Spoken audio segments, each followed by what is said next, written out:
जय गुरुदेव। परम पूज्य स्वामी जी महाराज की महिमा का जितना भी बखान किया जाए उतना ही कम है। उनकी लीला तो अजब गजब है, निराली है। वो कब कहाँ किस रूप में आकर भक्तों पर अपनी कृपा बरसा दें, इसका अनुमान कोई नहीं लगा सकता है।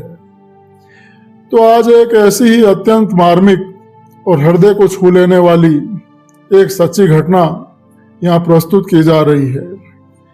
यह घटना एक कहानी नहीं है, यह गुरु की दया का जीवंत प्रमाण है। यह कथा हमें बताएगी कि गुरु महाराज किस प्रकार अपने प्रेमियों की पुकार सुनते हैं और स्वयं उसके सहायक बनकर प्रकट हो जाते हैं। ग्राम शिखरनाथ, जनपद इटावा, वहां के रहने वाले एक गुरु भाई श्री केसरी कैलाश सिंह जी, उन्होंने अपनी ये आप बीती घटना प्रेमियों को बतलाई है। उन्होंने बताया कि बात है ये 14 नवंबर सन 1981। 14 नवंबर सन 1981 का वो दिन था। परम पूज्य बाबा जय गुरुदेव जी महाराज का पावन काफिला इटावा में आगमन करने वाला था और मेरा मन तड़प रहा था बाबा जी की एक झलक पाने को, काफिले के दर्शन करने को। लेकिन मेरी आर्थिक स्थिति बहुत ही ज्यादा खराब थी। इतनी भी सामर्थ्य नहीं थी कि किसी वाहन से मैं इटावा जा सकूं।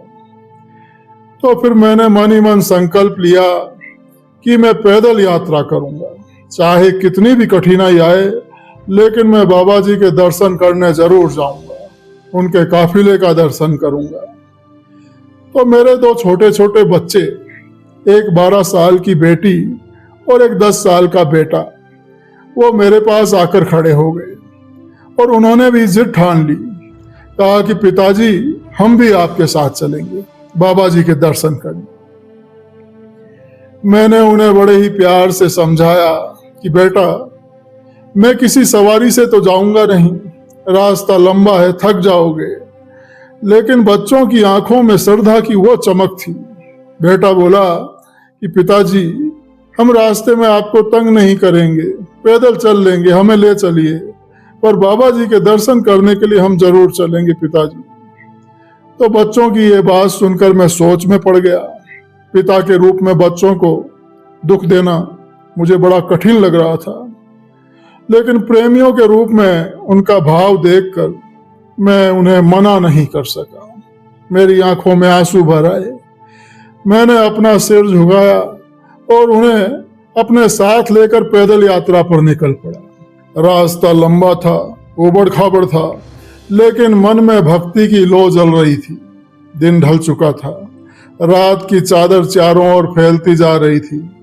बच्चे कभी थक कर रुक जाते तो फिर कभी आगे बढ़ते। हर 2-2 कदम पर रुकना पड़ता था। दूर तक खेतों में सन्नाटा छाया हुआ था। दूर दूर तक कोई आवाज नहीं थी, केवल पत्तों की सरसराहट और कभी कभार किसी जानवर की आवाज।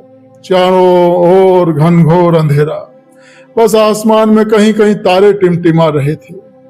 भूख से बच्चे बेहाल हो रहे थे, लेकिन बाबा जी का नाम लेते हुए चलते रहे। जय गुरुदेव, जय गुरुदेव। करीब रात के 2 बज चुके थे। हम लोग बकेवर पहुंचे। ठंडी हवा शरीर को चीर रही थी। बच्चे ठंड से कांप रहे थे, लेकिन फिर भी उनकी हिम्मत नहीं टूटी। तो इतने में ही मैंने देखा कि पीछे से एक लड़का, जिसकी उम्र करीब 15-16 साल की रही हो, एकदम नया रिक्शा लेकर हमारी ओर ही आ रहा है। वो लड़का हमारे पास आया और आकर उस लड़के ने मुझसे पूछा कि तुमको कहाँ जाना है। तो मैंने कहा कि हम लोग बाबा जय गुरुदेव जी महाराज के काफिले का दर्शन करने इटावा जा रहे हैं। तो वो लड़का बोला कि आओ, तुम लोग मेरे रिक्शा पर बैठ जाओ, मैं तुम्हें वहां पहुंचा दूंगा।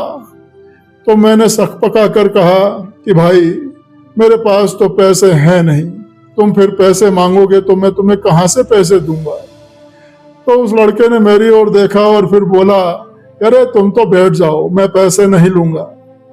मैंने 1-2 बार मना भी किया, लेकिन फिर बच्चों को देखकर उसकी रिक्शा में बैठ गया। और फिर शुरू हुआ एक अद्भुत अनुभव। उबड़ खाबड़ रास्ता था, जहां रेलगाड़ी भी हिचकोला खा जाए, ऐसा वो रास्ता था। लेकिन वो लड़का ऐसा रिक्शा चला रहा था मानो कि सड़क पर हवा दौड़ रही हो। बच्चे थककर वहीं रिक्शे में झपकियां लेने लगे और मैं मन ही मन गुरु महाराज को धन्यवाद दे रहा था। तो रिक्शा चलता रहा। तो थोड़ी देर बाद वो लड़का बोला कि तुम मुझको याद करोगे, मैं गरीबों की मदद करता हूं। तो मैंने हंसते हुए कहा कि भाई तुम्हें कैसे मैं भूल सकता हूं। तो मैंने पूछा कि क्या ये रिक्शा तुम नया लाए हो? तो लड़का बोला कि हाँ, कल ही आगरा से मंगाया है। यहाँ थाने पर दरोगा जी को छोड़ने आया था तो दरोगा जी ने मुझे रोक लिया था, लेकिन अब मैं उधर से चला आया। तुम्हारी तो खैर कोई बात नहीं है, इन बच्चों को देखकर मैं आ गया। चलते चलते सुबह के 6 बज गए और हम लोग फिर इटावा पहुंच गए। तो फिर उस लड़के ने कहा कि अब तुम लोग चले जाओ, मुझे रिक्शा जमा करवाना है। मैंने उसे धन्यवाद दिया और बच्चों को साथ लिया और रिक्शे से नीचे उतर आया और फिर बाबा जी के काफिले के दर्शन के लिए मैं निकल पड़ा। जब काफिले का दर्शन हुआ तो आंखों से बरबस आंसू बह निकले। इतनी थकावट, इतनी लंबी यात्रा, लेकिन बाबा जी के दर्शन की एक झलक ने सब कुछ भुला दिया। मन में असीम आनंद और एक गहरी शांति उतर आई। तो दर्शन के बाद हम पैदल ही वापस लौटने लगे। जब रात को बकेवर पहुंचे तो थाने के बाहर दरोगा जी और कुछ सिपाही बैठे हुए थे। तो उन्होंने मुझे रोका और पूछा कि भाई कहाँ से आ रहे हो? तो मैंने बताया कि बाबा जय गुरुदेव जी महाराज के काफिले का दर्शन करके आ रहा हूं। तो तभी एक सिपाही ने मुझे देखा तो बोला कि कल रात मैंने तुम्हें एक नए रिक्शे में जाते हुए देखा था और आज पैदल, ऐसा कैसे? तो मैंने कहा कि हाँ, वो रिक्शा वाला दरोगा जी को छोड़ने आया था, फिर लौटते में उसने मुझे बैठा लिया। इतना सुनते ही दरोगा जी चौंक गए। तो वो बोले कि क्या बोल रहे हो, मैं तो कल कहीं नहीं गया था। और नहीं, कोई और दरोगा उधर से आया। तो वो लड़का बिल्कुल एकदम झूठ बोल रहा था तुमसे। दरोगा जी की ये बात सुनकर मेरे होश उड़ गए और मन में एक सवाल कौंध उठा कि तो फिर आखिर वो लड़का कौन था, वो जो कहता था कि मैं गरीबों की मदद करता हूं? क्या वो कोई साधारण इंसान था? नहीं, ऐसा हो ही नहीं सकता। वो कोई और नहीं, स्वयं मेरे स्वामी जी बाबा जय गुरुदेव जी महाराज थे, जो उस अंधेरी रात में रिक्शे वाले का रूप बनाकर, सहारा बनकर हमारे लिए आए। उनका अपने भक्तों से ऐसा अगाध प्रेम। अब समझ में आया कि गुरु दया क्या होती है। दरोगा जी ने हमें चाय पिलाई और फिर हम लोगों को एक ट्रक पर चढ़ाकर विदा किया। लेकिन उस रात का वो दृश्य आज भी मेरी आंखों में ताजा है। उस रात की लीला वो कभी भी भूलने वाली नहीं है। तो गुरु महाराज की महिमा को शब्दों में वर्णन नहीं किया जा सकता है। वो हर क्षण, हर पल अपने प्रेमियों पर दया बरसा रहे हैं, कृपा कर रहे हैं। सब धरती कागज करूं, लेखनी बन राय, सात समंद की मसी करूं, गुरु गुण लिखा न जाए।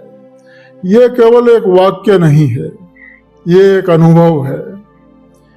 प्यारे साथियों, गुरु भाइयों और गुरु बहनों, अगर आपके जीवन में भी कभी ऐसा कोई अद्भुत अनुभव घटित हुआ हो, कोई ऐसी अद्भुत घटना जिसमें आपने गुरु महाराज की दया, कृपा, करुणा या कोई रहस्यमय लीला को प्रत्यक्ष या अप्रत्यक्ष रूप से अनुभव किया हो, तो आप उसे सभी के साथ साझा कीजिए। ऐसे संस्मरण न केवल आपकी भक्ति को और प्रगाढ़ करते हैं, बल्कि अनगिनत आत्माओं के हृदय को भी जागृत कर देते हैं।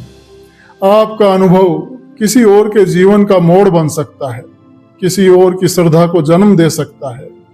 इसलिए आप सभी से विनम्र निवेदन है कि आप अपने जीवन की वो दिव्य घटना, उस पूरी घटना का स्पष्ट और क्रमबद्ध वर्णन हमें ईमेल के माध्यम से भेजें। हो सके तो साल और तारीख भी मेंशन कर दें। आपकी भेजी गई कहानी को हम आपके नाम के साथ इस चैनल पर प्रस्तुत कर सकते हैं, ताकि आपके माध्यम से गुरु महाराज की महिमा और अधिक फैल सके। आपके अनुभवों की प्रतीक्षा रहेगी। जय गुरुदेव।